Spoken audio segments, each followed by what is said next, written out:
is a chapter from my book, The Islamic Antichrist Debunked, a comprehensive critique of the Muslim Antichrist theory. You will find links in the description section to the paperback and Kindle versions. You can also get it for free as an audiobook on Audible. If you sign up for a free trial on Audible, you get to keep the audiobook even if you decide not to continue the trial. Chapter 8, The Mark of the Beast. Walid Shoebat, in his book God's War on Terror, endorses a very unique approach to understanding the so-called Mark of the Beast in Revelation 13:18. Most Bible scholars and teachers have understood the Mark of the Beast in Revelation to be the number 666. Shoebat, however, proposes that John, the writer of the book of Revelation, did not intend for us to understand this mark as a number at all. Shoebat says that John was supernaturally shown the Arabic words for "in the name of Allah" and a picture of crossed swords when he was writing Revelation 13:18. John then supposedly wrote down these Arabic letters and symbols just as he saw them. Later generations of scribes, however, apparently misunderstood John's intentions due to the Arabic symbols resembling the Greek letters chi, psi, and sigma. These scribes wrote the Greek letters instead of the Arabic symbols when making subsequent copies, and since the Greek numbering system is based on letters, scholars mistakenly believe the mark of the beast to be the number 666. Contextual problems. I want to begin with the argument that the context of this passage does not support Shoebat's thesis. The verse in question reads as follows: "Here is wisdom. Let him who has understanding calculate the number of the beast, for it is the number of a man. His number is 666. Revelation 13:18. Notice the words calculate and number in the above verse. These are words that are quite blatantly telling us that we are to look for a number. Because we see phrases like "it is the number of a man" and "his number is," it would seem that John was well aware that he was intending the reader to understand the mark as a number. Shoebat says the following about this problem in his book, quote, "Now consider the alternate translation that the Allah theory could produce. The Greek word sephizo, translated above as count, can also quite naturally mean reckon or to decide. Likewise, the Greek word arithmos, translated above as number, can also mean an indefinite number or multitude. Multitude in the case of more than one, such as a multitude of people. With this in mind, consider the following translation, as it makes very good sense.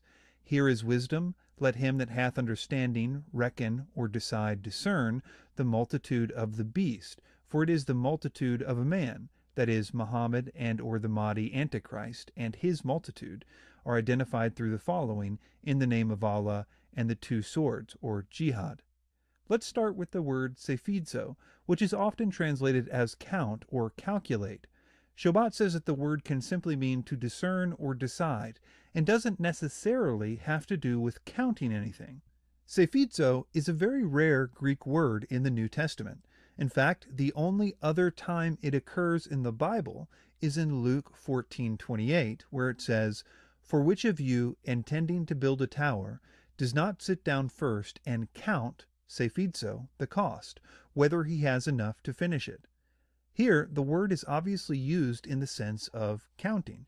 Jesus is talking about a man counting his money to see if he has enough to finish a building project.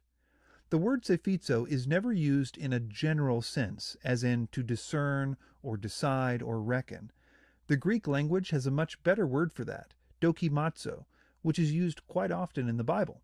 And if John had meant to simply say reckon, decide, discern, in the sense that Shoebat is using it, he almost certainly would have used the word dokimazo. Shoebat says that the word sephizo, calculate or count, quote, can also quite naturally mean reckon or to decide. In other words, he says it can be used without reference to numbers or counting at all.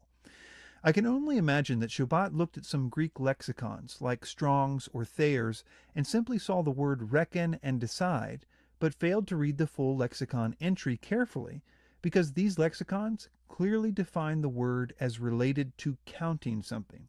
Thayer's entry for sephizo says, to count with pebbles, to compute, calculate, or reckon, to explain by computing, commonly and indeed chiefly in the middle in the Greek writings, to give one's vote by casting a pebble into the urn, to decide by voting. The word reckon in the lexicon entry above is expected to be understood as being synonymous with the other words in the definition, like compute and calculate. Reckon, in this case, is limited to reckoning as it relates to counting. Similarly, notice that in the discussion of how the word was used in other Greek writings, that sephizio meant to decide in the sense of deciding by voting, which is related to counting. After consulting every major Greek lexicon that I have available to me, I have not found a single one that would allow sephizio to be used in the way that Shoebat uses it.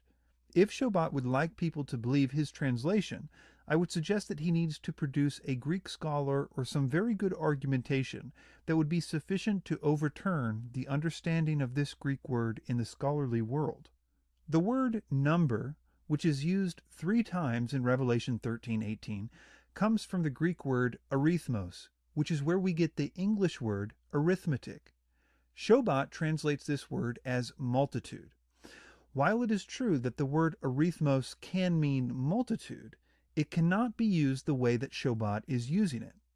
Lexicons give 2 possible definitions for arithmos. Number 1, a fixed and definite number, and number 2, an indefinite number, a multitude. The second definition is only using the word multitude in the same way that English speakers use the word number to describe an indefinite number. For example, there are a number of cats over there, or the number of homicides in the city has risen alarmingly.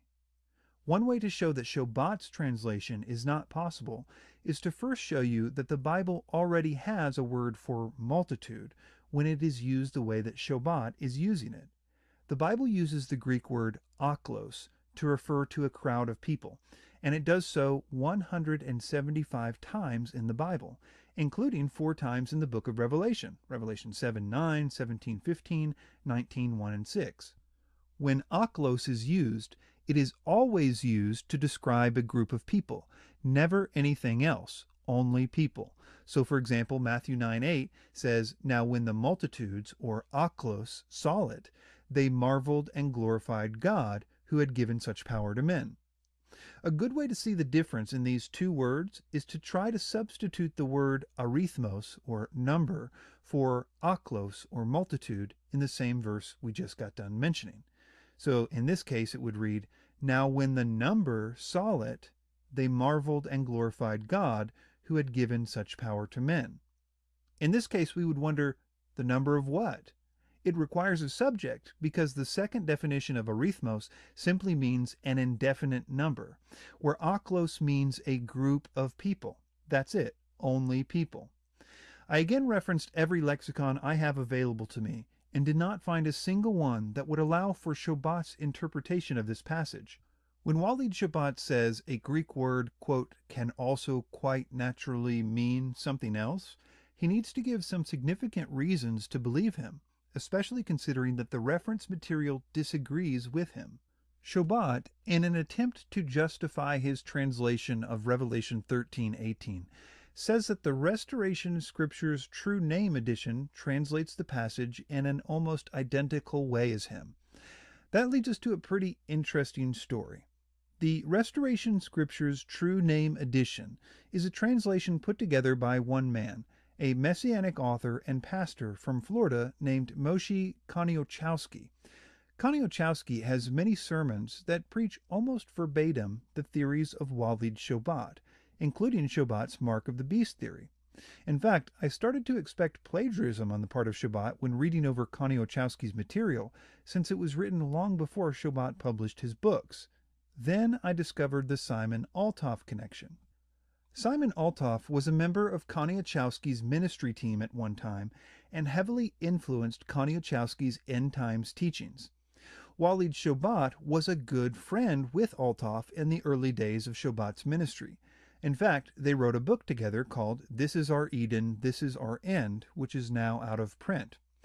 2 years before Shoebat's book, God's War on Terror, came out, Simon Altoff wrote a book called Islam, Peace, or Beast about the Islamic Antichrist doctrine, which included the exact material on virtually every topic Shoebat covers, including the Mark of the Beast material that later appeared in Shoebat's book. Simon Altoff accuses Walid Shoebat of plagiarizing his work in an article on his website, and the two are no longer friends. Altoff's book was published originally by Your Arms to Israel Publishing, which is Moshe Koniachowski's ministry. Shoebat has since accused both Altoff and Koniachowski of being, quote, cult leaders, which practice polygamy and bad doctrine. And it should be noted that both Altoff and Koniachowski do not deny that they practice polygamy and seem quite proud of that fact. So, to sum up this point, Walid Shoebat, in an attempt to justify his translation of Revelation 13:18, points us to a self-published Bible, which he admits was written by a cult leader that he personally knows. In addition, Shoebat himself clearly influenced the translation of Revelation 13:18 in Koniachowski's Bible, either directly or, if you believe Simon Altoff, Altoff influenced Koniachowski with the exact same arguments that Shoebat would later steal from Altoff. Either way, this is an absolute mess, and Shoebat does not gain an ounce of credibility for his decidedly awful translation of Revelation 13:18 by citing Koniachowski's Restoration Scriptures True Name edition. Let's move on to examining Shoebat's thesis about the Mark of the Beast from the Greek text itself. When making his case on the Mark of the Beast, Shoebat puts particular emphasis on the facsimile of Codex Vaticanus that is in the library of Bob Jones University. Shoebat claims that when he visited the library, he was surprised to find that he could read the 666 section of Revelation 13:18 because, quote, it was in Arabic. The following is a picture of the two relevant pictures that are typically shown to demonstrate this theory. The top image is of the Arabic words, in the name of Allah, followed by a picture of crossed swords. Remember, Arabic is written from right to left. The bottom image is from the copy of Codex Vaticanus at the Bob Jones University. There are misrepresentations in virtually every aspect of these images, but I think that the best place to start would be with regard to the history of this copy of the Codex Vaticanus and its lack of relevance to Shoebat's thesis. Throughout Shoebat's book, he continually tells his readers that the codex he saw at Bob Jones University is dated to 350 AD. This is significant because Shoebat is trying to get us to believe that the earliest copies of Revelation 13:18 looked like the image he is presenting. So convincing his readers that the image he shows them is a very early copy of Revelation is paramount to his theory. The problem is that while much of the copy of Codex Vaticanus is dated to around 350 AD, the book of Revelation, where we find this verse, was not included in the original and was added by a scribe in the 15th century. The styles of writing between the early portions of the Codex and the book of Revelation are vastly different. The style of the Greek text in the picture Shoebat shows his readers is called minuscule, and it wasn't even invented until around the 9th century. All of the early Greek writings of the New Testament were written in a style known as unical, which looks nothing like Arabic. In the image above from the p47 fragment of Revelation, which is dated to around 250 AD, you will notice that the chi, xi, sigma, that is 666, look very different than the way it is presented by Shoebat. The same is true with every single early copy of the book of Revelation, such as the p115 fragment, in which you can see that, for example, the sigma looks very simple, like the English letter C. All early Greek writings were written in a completely different way than in the picture Shoebat shows. Remember, this is a picture which he dishonestly says was written in 350 AD, when in fact it was written over 1,000 years later in a type of Greek writing that would have been completely foreign to John or any other Greek writer at the time. As I said earlier, there are misrepresentations in virtually every aspect of Shoebat's images, so I will need to take this section by section in order to debunk it. I will start with the Greek letter chi, which Shoebat says is really a picture of crossed swords. It should first be noted that there's no actual correlation with chi, which looks like an X, to any Arabic letter or word. When Shoebat says he was surprised he could read this section of Revelation 13:18, he couldn't have been referring to the letter chi, since there is no Arabic letter equivalent to it. Instead, Shoebat claims that John was shown a picture of crossed swords by God, which he says is used universally throughout the Muslim world to signify Islam. So the first thing that we must accept if we are to believe Shoebat's theory is that God showed John a mixture of Arabic words as well as a picture to John. It seems more likely to me that Shoebat, when finding no way to incorporate the letter chi into Arabic, had to resort to claiming it was a picture instead of an Arabic word. It is obvious that Shoebat would really need to emphasize the universality of the crossed swords relationship to Islam in order to make this theory coherent. But the crossed sword symbol is far from a universal symbol of Islam. In fact, most jihadist flags, banners, and badges don't contain any swords at all. Some of them have only one sword, if any. There are a few that have two crossed swords, but only an extremely small minority of those contain the words "in the name of Allah." The most common Arabic phrase on Islamic insignia is the Shahada, which says there is no God but God and Muhammad is the messenger of God, and it looks nothing like the Greek symbols for Chi, Psi, and Sigma. One of the many reasons that Shoebat sticks to the version of Revelation 13:18 produced by this 15th century scribe is because of the way that that scribe wrote the letter Chi, which is different than other scribes. It should be noted that with Greek minuscule texts in the 15th century, it was common for scribes to have their own unique style.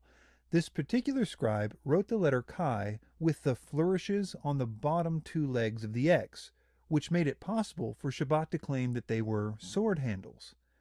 There are two problems with this.